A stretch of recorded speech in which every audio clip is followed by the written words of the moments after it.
السلام علیکم ورحمۃ اللہ وبرکاتہ۔ رب اشرح لی صدری ویسر لی امری واحلل عقدۃ من لسانی یفقہوا قولی۔ اللہم فقہنا فی الدین، اللہم انی اسألک علما نافعا وعملا متقبلا ورزقا طیبا رب زدنی علما۔ اس صورت میں اللہ تعالیٰ نے انجام بتایا ہے ان لوگوں کا جو جھٹلاتے ہیں۔ کیا جھٹلایا کرتے تھے وہ؟ اللہ تعالیٰ کو یا اس کی کسی بات کو، کسی آیت کو، رسولوں کو، کسی بھی قرآن کے حصے کو جو جھٹلاتا ہے اس کا انجام پھر کیا ہے؟ دیکھتے ہیں آگے آیات کو۔ بسم اللہ الرحمن الرحیم۔ ھذا یوم لا ینطقون، یہ وہ دن ہے کہ بول نہیں سکیں گے، بولتی بند ہو جائے گی، زبانیں خاموش ہو جائیں گی۔ کیوں؟ یہ تو بڑا بولا کرتے تھے دنیا میں، دنیا کے اندر بڑی باتیں بناتے تھے، ہم ان آیات کو صحیح نہیں سمجھتے، ہماری تو سمجھ نہیں آتی، تو کیوں پھر اس دن بولتی بند ہو جائے گی؟ آپ نے دیکھا نا، دنیا میں کسی پر اچانک کوئی شدید صدمہ، کوئی سخت تکلیف آ جائے یا کوئی ایسا حادثہ آ جائے تو سکتہ طاری ہو جاتا ہے نا، بولتی اس کی بند ہو جاتی ہے، بولا ہی نہیں جاتا اس سے، کئی دن لوگ صدمے میں رہتے ہیں۔ تو یہ تو دنیا کے صدمے ہیں، چھوٹے ہیں یہ صدمے اس دن کے مقابلے میں۔ یقین کریں وہ جو اتنا بڑا صدمہ ہوگا نا، اتنا بڑا صدمہ ہوگا کہ اب ان کے لیے جہنم کا جب فیصلہ ہو چکا، ان کو جہنم کی طرف لے جایا جا رہا ہے، شدید صدمے سے ان کی بولتی بند ہو جائے گی، کوئی بچانے والا نہیں، ان کو کوئی پوچھنے والا نہیں۔ اس رب کو یہ ناراض کر کے آئے نا، جس کے ہاتھوں میں سب کچھ تھا، جس کی رحمت ہی ان کو بچا سکتی تھی، وہ تو ناراض ہو گیا، تو اب کہاں جائیں گے یہ؟ کون ہے ان کو پوچھنے والا؟ دنیا میں جو بہت محبت کا دم بھرا کرتے تھے نا، ان سے ساتھ رہنے کا جو وعدہ کیا کرتے تھے، سب کٹ چکے، سب رشتے، سب دوستیاں کٹ چکی، آج کوئی کام نہیں آنے والا، اپنے اعضاء تک بے وفائی کر جائیں گے۔ یہ اعضاء جن کو ہم بڑے بند سوار کر رکھتے ہیں نا، یہ بھی خلاف گواہی دیں گے۔ تو اب انسان کے دکھ کا عالم کیا ہوگا؟ اتنا شدید اس کو دکھ ہوگا کہ بول نہیں پائے گا۔ اندازہ کر سکتے ہیں اس دن انسان کی حسرت کو۔ جس انسان نے زندگی لگا دی دوسروں کے لیے، آج وہ دوسرے تو نظر آ نہیں رہے، جن کے لیے اس نے حرام میں منہ ڈالا، جن کو خوش کرنے کے لیے اللہ تعالیٰ کی نافرمانی کی، آج تو کوئی نجات کا راستہ نہیں، کوئی پوچھنے والا نہیں، کوئی دیکھنے والا نہیں، مایوسی ہی مایوسی ہے۔ ابھی جہنم میں یہ پہنچا نہیں ہے، ابھی صرف اس کو اس کی طرف لے جایا جا رہا ہے، سامنے نظر آ رہی ہے وہ، اور اس کو پتہ چل گیا ہے کہ اب کوئی چارہ نہیں، اب تو ساری مستی میری نکل جائے گی۔ بھلا کیا بول پائے گا وہ پھر؟ اچھا، دوسری جگہ آتا ہے نا، قیامت کے دن کچھ لوگ اپنے رب کے سامنے جھگڑا کریں گے، وہاں بولنے کا ذکر آیا اور یہاں پر آیا خاموشی۔ تو بات یہ ہے کہ قیامت کے دن بھی بڑے فیزز آئیں گے نا انسان پر، ایک سٹیج پر انسان بول رہا ہوگا، بڑبڑ کرے گا، جھگڑے گا کہ میں نے یہ نہیں کیا، غلط لکھا ہوا ہے، اور ایک وہ وقت بھی آئے گا جب اس کے لیے فیصلہ ہو جائے گا جہنم کا۔ اب جہنم کی طرف اس کو لے جایا جا رہا ہے، جہنم کے جو محافظ ہیں وہ کہیں گے انطلقوا، چلو، جس کو تم جھٹلایا کرتے تھے نا، چلو اب اس طرف، اس دوزخ کی طرف، تو اب اس کو ہانک کر لے جایا جائے گا، تو اب کچھ بول نہیں پائے گا انسان، حسرت ہی حسرت ہوگی۔ دنیا میں جب ان کو کہا جاتا تھا نا اللہ کی بات سنو، تو اس وقت یہ توجہ نہیں کرتے تھے، ان کو باتیں بنانی آتی تھیں، ایکسکیوزز دینے آتے تھے، ایسے ان کے پاس چال بازیاں تھیں، لیکن اس دن کیسے چوں چرا کیے بغیر یہ چلیں گے؟ دنیا میں عمل کرنا زیادہ آسان تھا نا، ان طلقوں کے حکم پر عمل کرنے سے۔ جب ان سے کہا جائے گا اس دن کہ چلو اب، تو تب عمل کرنا کتنا مشکل ہوگا ان کے، لیکن اس دن عمل کریں گے، چلیں گے یہ۔ دنیا میں اگر یہ چل پڑتے اللہ تعالیٰ کے حکموں پر تو یہ دن نہ دیکھتے۔ تو سوچ لو پھر یہاں پر چلنا چاہو گے دنیا میں اللہ تعالیٰ کے حکموں پر، کہ وہاں پر چلنا چاہو گے؟ حکم تو دونوں اللہ کے ہی ہیں، جہنم کی طرف چلنا بہت مشکل ہے، بہت تکلیف دہ ہوگا وہ۔ اللہ دنیا میں ہمیں توفیق عطا فرمائے کہ ہم تیرے حکموں پر چل سکیں۔ دنیا میں عمل کرنا آسان ہے، وہاں پر تو ہر کوئی عمل کرنا چاہے گا، لیکن نہیں، وقت نہیں دیا جائے گا، اب وقت ختم۔ یہاں پر کتنی آسانی سے کہہ دیتے نا کہ ہم سے نہیں چلا جاتا اللہ کے حکموں پر، ہم سے نہیں ہوا جاتا، لیکن اس دن نہیں کہہ سکیں گے کہ ہم سے تو نہیں چلا جاتا، ہم سے نہیں مانا جاتا۔ وَلَا يُؤْذَنُ لَهُمْ فَيَعْتَذِرُونَ، اور نہ ان کو اجازت دی جائے گی کوئی معذرت، کوئی عذر پیش کرنے کی۔ اب تو وقت چلا گیا، نہ ہی کوئی عذر ہوگا ان کے پاس، اور اگر ہوگا بھی تو کوئی موقع، کوئی اجازت ہی نہیں ملے گی ان کو بولنے کی۔ آج قرآن کی طرف بلایا جاتا ہے نا لوگوں کو، کہ کتنے سارے لوگ بہانے بناتے ہیں، روزمرہ کا کام ہے، روٹین ہے، یہ ایکسکیوزز بناتے ہیں، ہمارے گھر کے کام ہیں۔ بھئی گھر کے کام تو زندگی کا حصہ ہیں، بچے تو زندگی کا حصہ ہیں، ان کو عذر بنا لینا، ان کو ایکسکیوز بنا لینا۔ بہانے کی نا ایک لمبی لسٹ ہوتی ہے ہمارے پاس، ہمیشہ تیار رہتی ہے، اور لوگ یہ سوچتے ہیں کہ یہ لسٹ ہم اللہ تعالیٰ کو بھی بس دے کر رہا ہو جائیں گے۔ نہیں، وَلَا يُؤْذَنُ لَهُمْ فَيَعْتَذِرُونَ، نہیں، اس دن اجازت نہیں ملے گی۔ وَيْلٌ يَوْمَئِذٍ لِّلْمُكَذِّبِينَ، ہلاکت ہے اس دن جھٹلانے والوں کے لیے، ہلاکت۔ هَذَا يَوْمُ الْفَصْلِ، یہ ہے فیصلے کا دن۔ پہلے بات آئی تھی نا، تمہیں کیا پتا کہ یہ فیصلے کا دن ہے کیا؟ اتنا شدید وہ دن ہے، تمہیں اندازہ ہی نہیں کہ وہ دن ہے کیا، جب زبانیں بند ہو جائیں گی۔ ایسے شوق میں ہوں گے نا لوگ، جمعناکم والاولین، ہم جمع کریں گے تمہیں بھی اور پہلو والوں کو بھی۔ اللہ تعالیٰ کے لیے کوئی مشکل کام نہیں ہے، یہ پہلے سے لے کر آخر تک انسانوں کو جمع کر دیا جائے گا۔ اللہ تعالیٰ کی قدرت ہے، اس پر قادر ہے وہ۔ فَإِن كَانَ لَكُمْ كَيْدٌ فَكِيدُونِ، اب جمع ہو گئے ہو نا پہلے سے لے کر آخر تک، اتنے سارے سب آ گئے ہو، چلو اب میرے خلاف کوئی چال چل لو، کوئی چال، کوئی تدبیر کر سکتے ہو، کوئی سازش ہے، کوئی پلاننگ ہے، کچھ کر سکتے ہو کرو۔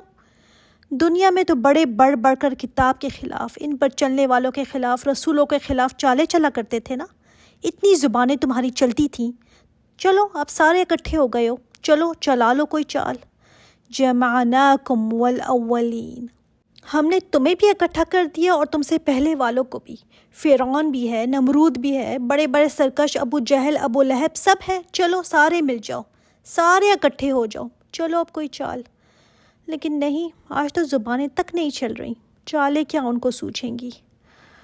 اللہ اکبر، اللہ نے تو کھلم چیلنج دیا ہے، میرے مقابلے میں چالیں چلو، سارے اکٹھے ہو گئے ہو۔ دنیا میں جو تم پلانز بناتے تھے، مکاریاں کرتے تھے، کہاں گئی وہ آج؟ کچھ کام نہیں آئے گا آج۔ اتنا لمبا وہ دن ہے، اتنا لمبا، اتنا شدید پریشر ہے۔ دنیا میں تو گھر کے مسئلے، بچوں کے مسئلے، کتنی چھوٹی چھوٹی ٹینشنز پر نا انسان کیسے ڈپریشن میں چلے جاتے ہیں، گولیاں کھاتے ہیں، نروس بریک ڈاؤن ہو جاتے ہیں لوگوں کے۔ اس دن اگر کسی کا ہارٹ فیلئر ہو سکتا ہوتا نا تو اس دن ہو جاتا، کسی کے اعصاب اس دن پھٹ سکتے ہوتے نا تو پھٹ جاتے، لیکن نہیں، اللہ تعالیٰ وہ قوت دیں گے کہ انسان برداشت کر کے کھڑا رہے گا، مرے گا نہیں۔ مرے نہیں تو چلو بے ہوشی ہو جائے، نہیں، کوئی بھی اس دن گرے گا نہیں، سب کو کھڑا رہنا پڑے گا، کوئی چھٹکارا نہیں، کوئی تدبیر نہیں ہوگی اس دن۔ اللہ تعالیٰ نے اس میدان حشر میں انسان کو کھڑا کر کے فرمایا، کرو، اب جو کچھ کر سکتے ہو کر لو، چالے چل لو، کوئی تدبیر کرو، جاؤ، بھاگ سکتے ہو تو بھاگ لو، دیکھ لو بھاگ کر، آزما لو، جو کر سکتے ہو کر جاؤ۔ وَيْلٌ يَوْمَئِذٍ لِّلْمُكَذِّبِينَ، کیا اب بھی یقین نہیں آ رہا کہ وہ دن آئے گا؟ کیا اب بھی نہیں یقین؟ وہ ہر چیز پر قادر ہے، اس کی پاور ہے، اب تک نہیں سمجھے تم؟ آگے اب انجام آ رہا ہے متقین کا، وہ جو دنیا میں اللہ تعالیٰ سے ڈر کر زندگی گزارتے تھے، ان کے لیے بھی سائے ہیں، مگر ان کے سائے کیسے ہوں گے؟ ان المتقین فی ظلال وعیون، متقی لوگ بھی اس دن سایوں میں ہوں گے، مگر ان کے سائے آگ کا دھواں نہیں ہوں گے۔ جنت میں تو نہ سردی ہے نہ گرمی ہے، مگر پھر بھی نہ سائے سکون کے لیے ہوں گے، ایسے سکون جو انسان کو ٹھنڈک دیتے ہیں، سکون ملتا ہے نا، اچھی سی فیلنگ ملتی ہے۔ اتنے لمبے وہ سائے ہوں گے کہ سوار 100 سال تک بھی گھوڑا دوڑاتا رہے تو وہ سائے ختم نہیں ہوں گے، ایسے سایوں میں ہوں گے وہ جو متقی تھے۔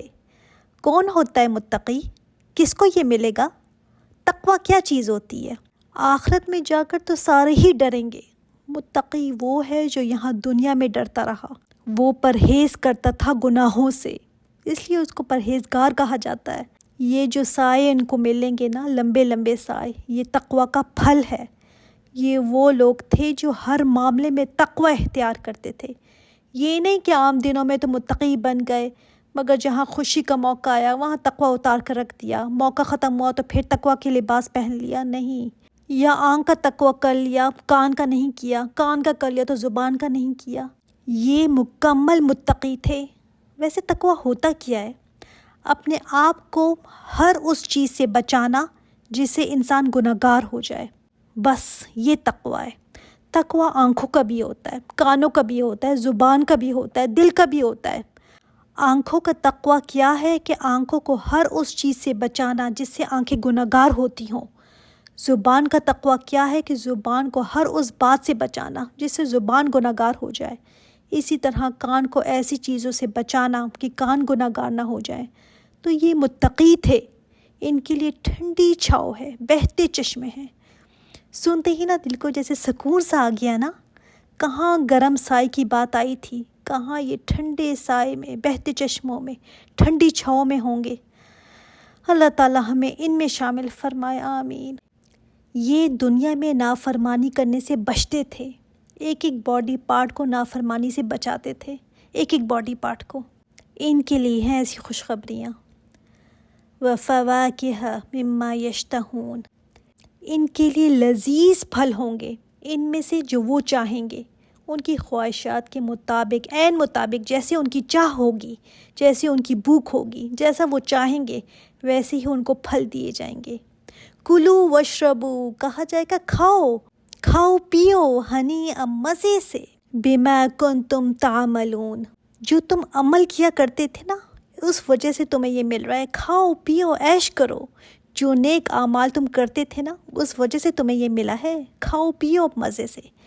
ان کی جب مہمان نوازی کی جائے گی نا تو کہا جائے گا، یہ اعلان کیا جائے گا تاکہ یہ بے فکر ہو جائیں، اور کہا جائے گا بما کنتم تعملون، بوجہ اس کے جو تم عمل کیا کرتے تھے۔ حالانکہ دراصل جنت تو اللہ تعالیٰ کی رحمت ہے، اس کی رحمت سے ملے گی۔ انسان یہ نہیں کہہ سکتا کہ میرے عمل سے ملیے مجھے، تو پھر یہاں پر یہ کیوں کہا گیا بما کنتم تعملون؟ اصل میں رب العزت کی طرف سے جو حوصلہ افزائی ملے گی نا انسان کو، اس کی کرم نوازی، اس کی مہربانی ہے کہ وہ کہہ رہا ہے کہ تمہارے اعمال کی وجہ سے تمہیں ملا ہے۔ حالانکہ جو انسان نے کیا وہ تو اس کا فرض تھا، وہ اس رب کی ہمیشہ فرمانبرداری کرتا رہے، ایک لمحے کو بھی نافرمانی نہ کرے۔ کیا نہیں ہے یہ فرض؟ مجھے بتائیں۔ آخر اس مالک کے کتنے احسانات ہیں انسان پر، جنت جہنم نہ بھی ہو، جزا سزا نہ بھی ہو، کچھ نہ بھی ملے، تب بھی اس مالک کا حق ہے کہ اس کی مان کر چلیں۔ وہ ہمارا مالک ہے، خالق ہے، تو پھر اگر ہم اس کی مان کر چلے تو کون سا ہم نے تیر مار لیا، کون سا کارنامہ سر کر لیا کہ اس کے بدلے میں ہمیں کچھ ملتا؟ ہمیں تو زیب ہی یہ دیتا ہے کہ اس کی مان کر چلیں، اس کا حق ہے یہ، لیکن پھر بھی وہ کتنا مہربان، کتنا عظیم ہے کہ تو ہمارے جیسے حقیر کی ایسے حوصلہ افزائی کرتا ہے۔ کہا گیا بما کنتم تعملون، جو تم کر کے لائے ہو نا یہ اس کا بدلہ دے رہا ہوں میں۔ اس لیے تو وہ رحمان ہے، رحیم ہے، اس لیے تو وہ حمد و ثنا کے قابل ہے، اس لیے تو وہ 70 ماؤں سے زیادہ محبت کرنے والا ہے، کیونکہ ہم نے جو کیا وہ تو ہمارا فرض ہے، ہم نے تو کرنا ہی تھا چاہے کچھ نہ بھی ملتا، حق ہے یہ اس کا، مگر اس پر بھی وہ انعام دے رہا ہے۔ اِنَّا كَذَلِكَ نَجْزِي الْمُحْسِنِينَ، اللہ تعالیٰ نے فرمایا اس طرح ہم جزا دیا کرتے ہیں محسنین کو، نیکوکار کو۔ محسن، احسان کا کیا مطلب ہے؟ آپ صلی اللہ علیہ وآلہ وسلم سے جبرائیل علیہ السلام نے پوچھا تھا احسان کیا ہے، تو آپ صلی اللہ علیہ وآلہ وسلم نے بتایا کہ احسان یہ ہے کہ تم اللہ تعالیٰ کی اس طرح عبادت کرو، اس طرح سے گویا کہ تم اس کو دیکھ رہے ہو۔ اگر ایسے نہ کر سکو کہ تم اس کو دیکھ رہے ہو تو وہ تو تمہیں دیکھ رہا ہے نا، ایسے اس کی عبادت کرو کہ تمہیں ہو کہ وہ تمہیں دیکھ رہا ہے۔ اب چلو ہمارا اتنا اونچا لیول نہیں ہے کہ ہم یہ سوچ سکیں کہ اللہ کو ہم دیکھ رہے ہیں، لیکن اتنا تو کم از کم ہونا چاہیے نا کہ وہ ہمیں دیکھ رہا ہے۔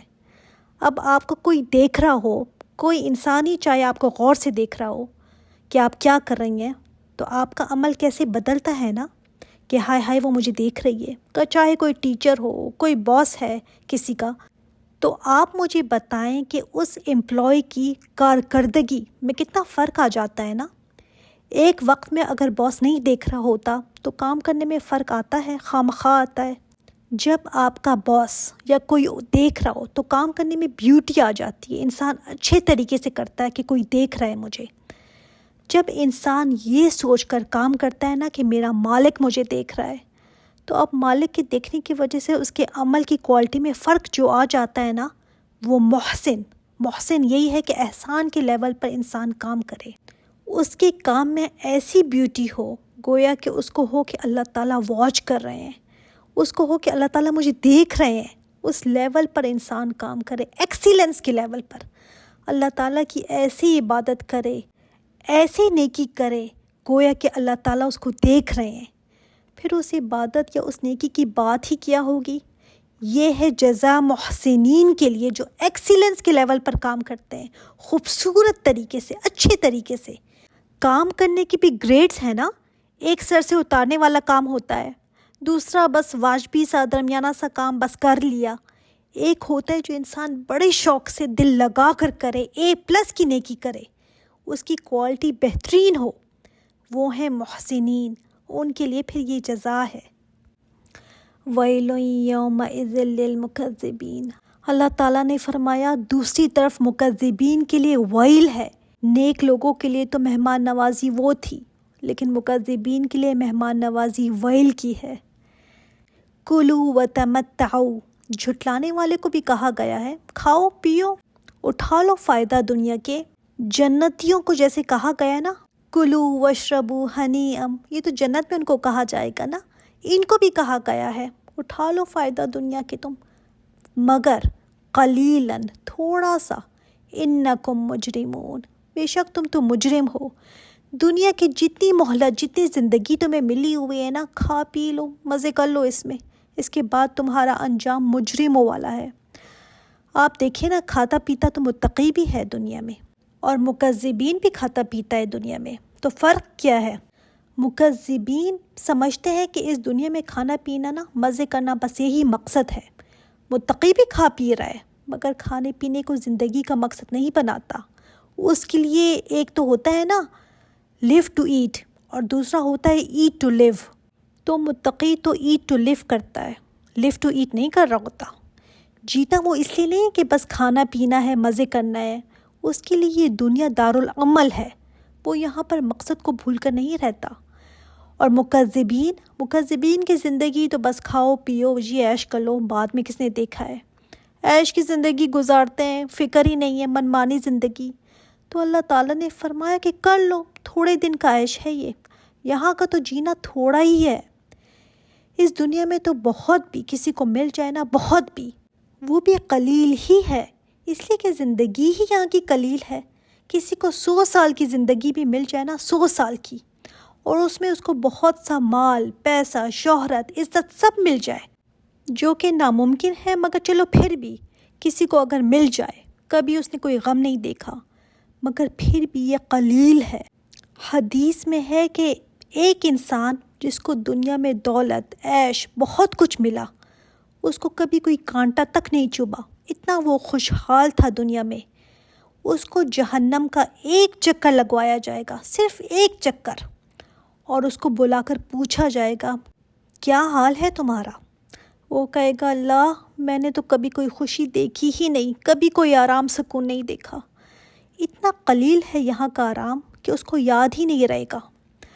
اور جس نے دنیا میں غم دیکھے ہوں گے، یہاں کے غم بھی قلیل ہیں، اچھی بات ہے یہ، جو لوگ یہاں پر پریشان ہیں نا، کسی وجہ سے تکلیف میں ہیں، لیکن اللہ کی فرمانبرداری میں ہیں، وہ خوش ہو جائیں، کیونکہ یہاں کے غم بھی قلیل ہیں۔ تو اس کو جنت کا ایک چکر لگوایا جائے گا، ایک چکر، اور اللہ کے سامنے حاضر کیا جائے گا، تو اللہ تعالیٰ اسے پوچھیں گے تمہارا کیا حال ہے؟ وہ کہے گا اللہ، میں نے کبھی کوئی غم دیکھا ہی نہیں، مجھے تو کبھی کوئی تکلیف چھوئی ہی نہیں، ایسے غم بھول جائے گا۔ اور یہ دن تو بہت تھوڑے ہیں واہ کے مقابلے میں، تو کہا گیا کھاؤ پیو فائدے اٹھا لو یہاں کے، مگر بہت تھوڑا ہے یہ فائدہ، آخر کار کو تو تم مجرم ہو۔ یہاں کا عیش مزے بہت تھوڑے دن کے ہیں، کتنے دن رہ لو گے یہاں پر؟ اب سوچ لیں، جس کی زندگی سارا دن کھانا پینا، پکانا، مزے کرنا، کتنا تھوڑا فائدہ ہے نا یہ، کتنا تھوڑا۔ وہ ہمیشہ کا کھانا پینا مزہ چاہیے کہ یہاں تھوڑے دنوں کا چاہیے؟ کھاؤ پیو، یہاں پر بھی ایسے نہیں ہے کہ نہیں کھا سکتے، مگر اس کو مقصد نہ بنا لو، اسی کے پیچھے بس پاگل ہوئے جانا کہ اپنا سارا دن ساری رات اپنی زندگیاں یہیں کے لیے لگا لیں، اسی کے پیچھے دماغ، اسی کے پیچھے اپنی پوری انرجی ضائع کی ہوئی ہے۔ یہ قلیل ہے، ختم ہو جائے گی۔ جتنا بھی وقت تمہیں مل جائے نا، پھر بھی قلیل ہے، ختم ہو جائے گی، بہت قلیل ہے۔ اور پھر انجام کیا ہے؟ اپنے رب کے پاس مجرم بن کر پہنچنا چاہتے ہو؟ وہاں کے لیے کوشش کرو جو نہ ختم ہونے والی زندگی ہے۔ دنیا کا پاس بھی فیل ہے، اور فیل تو ہے ہی فیل۔ کیوں نہ آپ صلی اللہ علیہ وسلم کو اس صورت نے بوڑھا کر دیا ہوگا؟ کتنی اسٹرانگ صورت ہے یہ، واقعی میں کیوں نہ بوڑھا کیا ہوگا ان کو۔ وَيْلٌ يَوْمَئِذٍ لِّلْمُكَذِّبِينَ، تباہی ہے اس دن، ویل ہے، ایسے ہی نہیں ہے۔ اللہ ظلم نہیں کرتا اپنے بندوں پر، اس وجہ سے کہ تم نے اپنی زندگی کا مقصد ہی یہ بنا لیا تھا، کھانا پینا عیش، آخرت کو تو تم بھلا بیٹھے تھے، اتنا تم کھوئے رہے دنیا میں۔ اور واقعی میں دیکھ لینا، جو انسان یہاں کے لیے ہی اپنا سب لگا دیتے ہیں، اپنا مقصد حیات یہی بنا لیتے ہیں کہ بس یہیں پر مزے کر لو، بس اسی میں کھوئے رہو، صبح کو سارا دن بھاگو، رات بھی اسی طرح گزر رہی ہے، رات کو سوئے تو اس لیے سوئے کہ صبح اٹھ کر پھر یہی کرنا ہے، کیا ملے گا ان کو اینڈ میں جا کر؟ تو اللہ تعالیٰ نے فرمایا کہ سمجھ نہیں آئی ابھی تمہیں؟ اگر نہیں سمجھ آئی نا تو تباہی ہے، پھر تباہی۔ وَإِذَا قِيلَ لَهُمُ ارْكَعُوا، جب ان سے کہا جاتا ہے رکوع کرو، لا يرکعون، تو نہیں کرتے یہ رکوع، مانتے ہی نہیں تھے۔ یہاں پر رکوع کا معنی کیا ہے؟ ایک تو رکوع ہوتا ہے نا نماز میں، اگر ہم یہ اس سے معنی لیں کہ نماز کی طرف اشارہ ہے تو وہ بھی ہو سکتا ہے کہ جب نماز پڑھنے کو ان کو کہا جاتا تھا تو کہتے تھے ہم نہیں پڑھتے۔ اور خاص طور پر یہ آیت مقاتل نے کہا ہے کہ بنو ثقیف کے متعلق نازل ہوئی کہ جب آپ صلی اللہ علیہ وآلہ وسلم نے ان سے فرمایا کہ اسلام لاؤ اور نماز پڑھو، تو انہوں نے کہا نہیں، ہم نہیں جھک سکتے، یعنی رکوع ہم نہیں کریں گے، یہ ہمارے لیے عیب کی بات ہے کہ ہم جھکیں۔ آپ صلی اللہ علیہ وآلہ وسلم نے فرمایا اس دین میں کوئی خیر نہیں جس میں رکوع اور سجود نہ ہو۔ اور سورہ قلم میں بھی آیا ہے نا کہ جو دنیا میں نہیں سجدہ کرتے تو قیامت کے دن جب ان سے کہا جائے گا سجدہ کرو تو یہ سجدہ کرنا چاہیں گے مگر نہیں کر سکیں گے۔ ایک نماز نہ پڑھنا اور ایک کھانا نہ کھلانا، یہ بات بار بار ہم پڑھ چکے ہیں نا۔ پھر بھی اگر ہماری نمازیں ٹھیک نہیں ہوتی تو پھر ہم نے کیا سیکھا؟ نماز نہ پڑھنے والوں کے لیے ہلاکت ہے۔ جب ان سے دنیا میں کہا جاتا تھا نماز پڑھو تو یہ کہتے تھے نہیں، ہم نہیں پڑھتے۔ اچھا، اس میں دیکھیں کتنے ہی ایکسکیوزز لوگ دیتے ہیں، میرے کپڑے پاک نہیں ہوتے اس لیے میں نہیں پڑھتی، رات کو لیٹ سوتی ہوں، روٹین ایسی ہے کیا کروں اس لیے فجر نہیں پڑھتی۔ بعض کہتے ہیں ہم اور اچھے کام بہت کرتے ہیں، سوشل ورک کرتے ہیں، دیکھے ہیں ہم نے نماز پڑھنے والوں کو، وہ تو جھوٹ بھی بولتے ہیں، دھوکہ دیتے ہیں، چیٹ کرتے ہیں، تو کیا فائدہ ایسی نمازوں کا؟ ایسے کہتے ہوئے سنا ہوگا نا آپ نے بھی، ہاں لوگ کہتے ہیں۔ تو نماز آپ کو جھوٹ بولنے کا یا دھوکہ دینے کا تو نہیں کہتی نا۔ اگر کوئی یہ کرتا ہے تو اپنے لیے وبال لیتا ہے۔ آپ نماز پڑھ کر اچھے کام کر لو، نہ دھوکہ دو، نہ جھوٹ بولو۔ نماز تو کسی طرح یہ نہیں سکھاتی نا ہمیں، لیکن نماز تو کسی طرح معاف نہیں ہے کہ ایکسکیوزز دے کر ہم نماز کو معاف کرا لیں۔ نماز کو چھوڑنا تو تباہی ہے۔ پھر رکوع کا ایک معنی اور یہ بھی لیا گیا ہے، رکوع کا اگر ڈکشنری معنی لیں تو رکوع کیا ہوتا ہے؟ رکوع میں آپ کیسے ہوتے ہیں؟ جھکے ہوئے ہوتے ہیں نا۔ تو رکوع کا معنی اگر ہم جھکنا اطاعت کر ڈالیں تو دنیا میں جب ان کو کہا جاتا تھا اللہ تعالیٰ کے حکموں کے آگے جھکو، اطاعت کرو، تو یہ نہیں کرتے تھے۔ اس کے حکموں کے آگے، اس کی اطاعت کرنے پر یہ نہیں جھکتے تھے، اس کی آیات پر یہ نہیں جھکتے تھے۔ وَيْلٌ يَوْمَئِذٍ لِّلْمُكَذِّبِينَ۔ اللہ اکبر، اللہ اکبر، اللہ ہمیں معاف فرما دے۔ اللہ تعالیٰ نے کیسے کیسے ہمیں ایک ایک مثال دے کر سمجھایا نا، پتہ چلتا ہے نا کہ جس طرح اللہ تعالیٰ نے ہمیں سمجھایا ہے کہ کسی طرح میرے بندے جہنم سے بچ جائیں، طرح طرح کے دلائل دے کر اس صورت میں سمجھایا ہے ہمیں۔ اتنے دلائل کے باوجود اگر پھر بھی تم نہیں مانتے نا، تو پھر ایک کام تو ہو کر ہی رہے گا کہ تباہی ہے، ہلاکت ہے۔ پھر ایسے ہٹ دھرم کا علاج آگ ہی کرے گی۔ جو ان دلائل سے بھی نہیں مانتے نا، تو پھر آگ میں ہی جا کر وہ مانیں گے۔ فَبِأَيِّ حَدِيثٍ بَعْدَهُ يُؤْمِنُونَ۔ اللہ تعالیٰ نے فرمایا پھر بتاؤ اس بات کے بعد تم کون سی بات کو مانو گے، کس پر تم ایمان لاؤ گے؟ اتنی باتیں سن کر بھی تمہاری اگر آنکھیں نہیں کھلتی تو کون سی بات پھر تمہیں سمجھائے گی؟ حدیث سے یہاں پہ مراد قرآن ہے، کہ یہ آیات مراد ہے کہ تمہیں اتنی باتیں بتا کر، اتنے دلائل دے کر، زمین و آسمان کی مثالیں دی جا رہی ہیں، پچھلی قوموں کی مثالیں دی جا رہی ہیں، تمہاری پیدائش، تمہاری موت، سب دلائل دے کر سمجھایا گیا تمہیں، پھر بھی تم راہ راست پر نہیں آتے۔ تم بتاؤ پھر کیسے آؤ گے؟ کون سی بات تمہارے سامنے آئے، کون سی بات تمہارے سامنے رکھی جائے کہ تم مانو اس کو؟ اگر اس قرآن کے بعد زندگیاں نہ بدلیں نا، ہمارا حال اگر نہیں بدلتا، تو اللہ تعالیٰ پوچھ رہے ہیں نا، کیا چیز پھر تمہارا اصلاح کرے گی؟ کیا جہنم کی باتیں عبرت دلانے کے لیے کافی نہیں ہے؟ کیا جنت کی خوشخبری، اس کی نعمتیں اس قابل نہیں ہے جن کے شوق میں تم اپنی زندگیاں بدل لو؟ کیا جواب دہی کا خوف کافی نہیں ہے سدھرنے کے لیے؟ اس کے بعد تو اور کچھ رہ ہی نہیں جاتا کسی کو سدھارنے کے لیے۔ پڑھ کر بھی یہ سب کوئی نہ مانے تو پھر کیا علاج اور ہو؟ اللہ تعالیٰ نے دوسری جگہ فرمایا ہے نا کہ اگر ہم اس قرآن کو پہاڑ پر اتار دیتے تو وہ بھی خوف سے ریزہ ریزہ ہو جاتا۔ یہ دل ہمارے کیسے ہیں جو نہیں ڈرتے، نہیں ہوتے یہ ریزہ ریزہ خوف سے، ان کو فکر ہی نہیں ہوتی۔ اللہ تعالیٰ نے ایک اور جگہ فرمایا ہے، کیا ابھی تک وہ وقت نہیں آیا ہے کہ دل ڈر جائیں ایمان والوں کے؟ اس قرآن سے، اللہ تعالیٰ کے ذکر سے ابھی تک کیا وہ وقت نہیں آیا تم پر؟ کہنے کا مقصد یہ ہے کہ یہ بہترین کلام اللہ تعالیٰ نے اتارا ہے، زندگیاں بدلتا ہے یہ۔ اس نے صحابہ کی زندگیاں بدلی، اس کے علاوہ تو اور کوئی چیز نہیں ہے نا۔ کیا فرشتے اتر آئیں آسمان سے جو سمجھائیں گے؟ کیا اللہ تعالیٰ سامنے آ جائیں؟ کون سی چیز بدلے گی ہمیں؟ اتنی عمریں ہماری گزر چکی ہیں، قرآن کو سمجھنا سیکھنا، پھر بھی یہ لگے کہ دل نہیں لگتا میرا، اس کو پڑھنے میں میں بور ہو جاتی ہوں۔ کون سی چیز ہمارا دل بدلے گی؟ کوئی اور فارمولہ ہے اس کے بعد؟ اللہ تعالیٰ کی طرف سے اور کیا چیز آئے؟ پوچھ رہے ہیں نا اللہ تعالیٰ، کیا چیز اور آئے؟ فَبِأَيِّ حَدِيثٍ بَعْدَهُ يُؤْمِنُونَ۔ جواب دینا اس کا، کیسے مانو گے تم؟ بتاؤ، اللہ تعالیٰ پوچھ رہے ہیں۔ دوسری جگہ اگر ہم پہنچ گئے نا، تو سمجھائے بغیر ہی لوگوں نے مان جانا ہے۔ سورت کے آخر میں اللہ تعالیٰ نے ایسی بات رکھ دی نا کہ بندہ سوچنے پر مجبور ہو جاتا ہے۔ حدیث میں آتا ہے، آپ صلی اللہ علیہ وآلہ وسلم نے فرمایا کہ جو یہ سورت پڑھے اور یہاں اس آیت تک پہنچے تو چاہیے کہ اس آیت کا جواب دے۔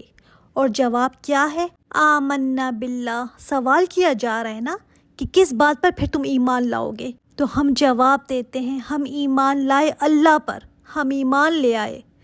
اللہ ایمان ہمارے دلوں میں اتار دے، آمین۔ یا اللہ ہمارے ایمانوں کو ایسا کر دے جیسے پہاڑ جو اپنی جگہ سے نہیں ہلتے، ویسا ایمان ہمیں عطا فرما جو صحابہ کرام کا تھا۔